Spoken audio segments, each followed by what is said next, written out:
Bonjour, bienvenue dans mes lubies. Aujourd'hui, petite journée. J'étais comme pas sûr l'année passée, si vous suivez ma chaîne depuis un bout de temps, j'avais parlé que je ferais peut-être du bois de chauffage. Puis là, ben, j'ai ces tas-là qui traînent dans mon stationnement depuis l'année passée, qu'ils commencent à pourrir. Fait que je me suis dit, bon, on va le faire en bois de chauffage. Je vais le vendre bon pas cher. Puis, ben, étant donné que je manque d'heures dans une journée, je suis allé me chercher un helper pour la journée. Je vais vous le présenter. Je l'ai déjà mis sur la chaîne ça. Fait que Guillaume. Bonjour tout le monde. C'est ça, on va être deux, ça travaille mieux dans la vie à deux. Fait que là, Guillaume est en train d'aiguiser la chaîne ça. Moi, je vais mettre ça à mes calacs, je vais commencer à charrier des cages qu'il y a un peu partout sur mon terrain. On va remplir les réservoirs, ben, les cages de métal des réservoirs IBC que j'ai. Puis ben, je vais trier ça, c'est l'avantage d'avoir la machinerie. Je vais être capable de trier les perches, les prendre avec la mécalac, on va les scier, puis on va tout fendre ça aujourd'hui. Donc voilà, ça va être un peu décousu comme journée, comme d'habitude, mais je vous amène avec moi.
tout cas, il y en a moins qu'il y en avait.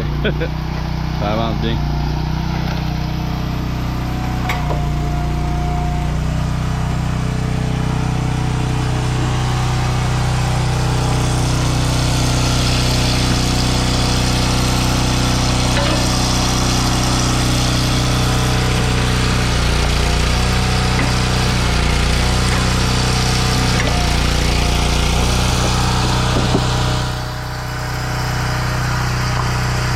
Ouais, celle-là est tout croche. C'est ma cage test. Je l'ai charrié, barouetté de tout bord de côté. Celle-là est bien croche, bien maganée. Les autres sont pas pires. J'aimerais ça être capable de m'en servir au moins une dizaine de fois. Si c'est pas 20-30 fois avant qu'elle meure. Mais bon, c'est tout le temps le risque là, avec la machinerie. Il y a des petites choses. C'est pas le plus beau bois de chauffage non plus. T'sais, moi, c'est du bois coty, bien souvent. Fait que c'est du bois qui est pourri. Fait que, mais une fois que ça va être sec, ça va quand même chauffer. Ça va brûler plus vite que du bel érable sain, bien sec. Mais je vais le vendre à un prix en conséquence. L'idée, c'est juste pas le gaspiller. C'est quand même du bois de chauffage intéressant. Fait qu'on va le vendre bon pas cher. Là. On est rendu à 4, mettons 3,5 de fête là-dedans. Celui-là, il en manquait un peu, fait que je l'ai rempli. On a fait 3 autres. Là, on est rentré à remplir 2. Il rentre à peu près... Je vais faire le test. Là. Tout le monde, on dirait... J'ai vu plein de vidéos sur YouTube, puis on dirait que c'est jamais clair. Puis il y a trop de variétés de cages. Fait que je vais faire là, un test prochainement. Là, je vais me faire vraiment un gabarit 4x4x8. Pour voir, ou 4x16 par 8, pour voir combien ils rentrent dans chacune de mes cages. Quand je les pitch vrac de même, les chiffres me sont fait dire, où j'ai vu sur internet, c'était à peu près 0.8 cordes quand tu mettais lousse, puis quand tu cordais dedans vraiment, quand tu arrivais ici, mettons, bien cordé dedans, c'était une corde exactement. Donc je vais faire mes propres tests là, juste pour visuellement là, me donner une idée. Donc à suivre à ce niveau-là, mais pour l'instant, j'y vais sur j'assume que c'est à peu près 0.8 cordes qui rentrent comme ça, 0.7, 0.8. Fait que je vais tout le temps mettre une petite affaire plus dans mes livraisons là, pour être sûr que les clients se sentent pas lésés ou en donner une petite affaire plus que ce qu'ils ont commandé. Comme ça, tout le monde est content. Donc voilà, c'est déjà tout vendu. Donc j'avais un 3 cordes de vendu à un voisin là, d'un endroit où j'ai fait une job. Il m'a accosté, puis j'ai comme vendu ça sur le pouce.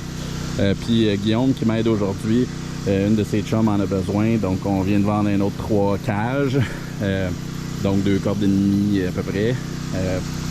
Puis ben le reste, je vais le faire sécher. Je vais commencer à mettre des pancartes localement, là, juste pour en vendre pas cher aux voisins.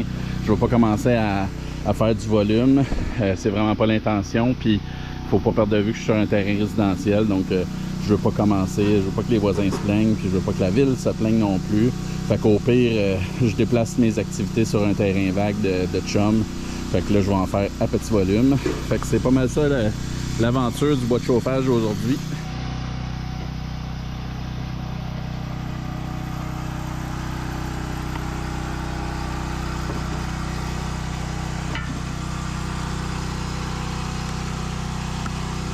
Pour une fois que c'est moi qui ai sa caméra, puis je regarde quelqu'un travailler, je peux travailler moi-même.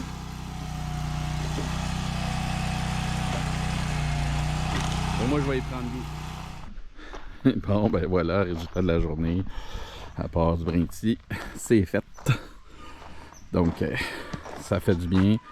On va laisser la fougère pousser. Il y a une coupe de petits sapins que je vais donner une chance. Là, fait que j'aimerais bien qu'il y ait un arbre là, qui pousse là, naturellement. Donc, mon intention, c'est justement de bloquer la vue de la rue à mon stationnement. Fait que c'était aussi une priorité. C'est bien beau faire du bois de chauffage, mais c'était aussi de nettoyer mon terrain. On n'a pas attaqué ça encore, donc j'en ai en masse. Là, comme je disais, moi, à mon œil, j'ai peut-être 20 cordes là-dedans, peut-être même un peu plus. Donc, ça va être à fendre prochainement. Puis ben, j'ai cordé les cordes. Les cordes sont cordées dans le stationnement. Donc, ça a fait...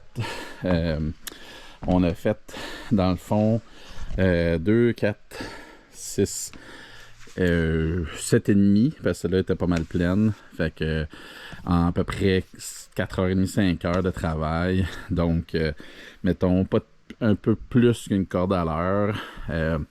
C'était beaucoup du petit stock. C'était mal placé. c'était dur à débiter. Là. C'était pas des belles grosses longueurs. Là. L'autre pile, elle va être plus facile parce que c'est vraiment des 8 pieds, des 10 pieds. Fait qu'on prend un bio puis ça fait bien de la belle bûche. Tandis que là, c'était tout plein de petites de bûches puis de longueur d'un pied, 2 pieds que j'avais ramassé au sol pour nettoyer un terrain d'un client. Donc, c'était plus difficile à défaire. Fait que voilà, c'est du vieux bois qui n'est pas encore parfaitement sec, mais rendu à l'hiver, là, on est à la mi-août, donc il sera pas sec, mais je pense qu'il va être quand même prêt à consommation cet hiver, étant donné que c'était du vieux bois qui avait séché déjà pas mal depuis un bout de temps. C'est sûr que j'ai un testeur d'humidité, fait que je vais vérifier avant de le vendre, pas mentir à mes clients. Mais voilà, ça c'est clairement très sec. Puis, donc voilà, je vais. Prochaine, en fait, je pense que je vais l'inclure dans cette vidéo aussi. Je vais faire un peu. Je vais vous montrer un peu, appelons ça mon analyse de rentabilité, voir comment je calcule mes affaires, voir si ça vaut la peine, puis quel argent je vais faire avec ça. Donc, le calcul est assez simple. Dans le fond, ça commence un peu par le prix que je pense que je peux vendre mon bois. Dans le coin, la corde va être entre 130 $150 la corde, puis les frais de livraison vont varier, mais c'est à peu près autour de ça. Puis comme j'ai mentionné plus tôt dans la vidéo, c'est pas du super beau bois que j'ai, donc je veux le vendre en bas de ça pour le vendre vite, puis justement c'est un prix honnête étant donné que c'est pas le plus beau des bois. Donc je vise le vendre 80$ la cage, donc à peu près 0.8 corde dans une cage, fait qu'à peu près 100$ la corde. Puis ben pour rester un peu en dessous de ma compétition, j'aimerais ça le vendre à 120$ la corde livrée. Au niveau de ça, fait que ça c'est ce que je vise en termes de prix de vente. Au niveau des coûts, c'est sûr que je calcule pas mes équipements, ce qui en bout de ligne est des coûts énormes, mais étant donné que je rentabilise mes équipements à travers ma business, je les compte pas, je les ai. Puis de la même façon, au niveau, par exemple, du diesel, je veux dire, il y en a des coûts, mais c'est marginal, ou du moins c'est dur à calculer juste à la corde, étant donné que je vais sauter dans mes calacs, faire des petites affaires quelques minutes, puis j'arrête. Puis donc, c'est dur de calculer ça, fait que je le rentre dans mon coût d'opération global là, de ma business, et non dans ma rentabilité spécifique au bois de chauffage. Donc, au niveau des coûts, puis le bois, pour l'instant, j'en ai qui rentrent de chez mes clients. Donc, j'ai déjà été payé pour sortir le bois de chez mes clients. Il est rendu chez nous. Donc, le transport, tout ça est encore là dans ma rentabilité de ma business globale. Donc, j'ai le bois, on va le dire, gratuitement pour l'instant, à pas des gros volumes, mais peut-être quand même un 20-30 cordes annuellement relativement facilement à avoir. Puis, comment dire, il y a bien des moments où je m'organisais pour pas avoir le bois parce que je voulais juste pas être prêt avec. Mais là, en sachant que je vais commencer à en vendre un petit peu, je vais le récupérer de façon plus organisée. Puis ben, la main-d'œuvre, je compte pas mon temps, je compte le temps là, que j'ai embauché Guillaume cette fois-ci pour me donner un coup de pouce, donc à un taux horaire, fait que j'essaie de calculer ça à peu près sur notre capacité de faire des cordes à l'heure. Là, on a fait à peu près 1.5 cordes dans de ce que vous avez vu dans la vidéo, mais selon moi, on peut en faire à peu près 2 cordes à l'heure, peut-être même un peu plus, là, avec du plus beau bois, avec des plus longues perches, puis un peu mieux organisé, là, pas des petites retailles par terre. Puis ben, pour l'instant, au niveau des frais de livraison, j'ai trouvé un paquet de gens qui sont prêts à me livrer un des voyages à 100$ le voyage. Mais je fais moins d'argent à ce prix-là. Je devrais livrer autour de 2 à 3 cordes de la fois. Donc là, j'ai trouvé quelqu'un, là, on va l'essayer dans les prochaines semaines, qui est prêt à le faire là, entre 60, 80, 100, là, selon les distances à parcourir. On va essayer de mettre au moins 2 à 3 cordes. Donc j'ai mis mon coût à 30$ la corde là, pour être couvert. Puis c'est sûr que je peux pas nécessairement repasser ce montant-là à mes clients. puis rester compétitif au niveau des prix. Donc, je mange un peu dans mon profit à ce niveau-là, tant que c'est pas moi qui est capable de faire ma livraison. Mais si le jour où je vais être capable de faire mes livraisons, ben, je vais devoir acheter soit une remorque dompeur ou un sirop dompeur, ou en tout cas avoir quelque chose que je suis capable de remplir facilement, d'aller chez le client, me décharger facilement. Puis pour l'instant, ça vaut pas le coup. J'aime mieux embaucher quelqu'un pour le faire.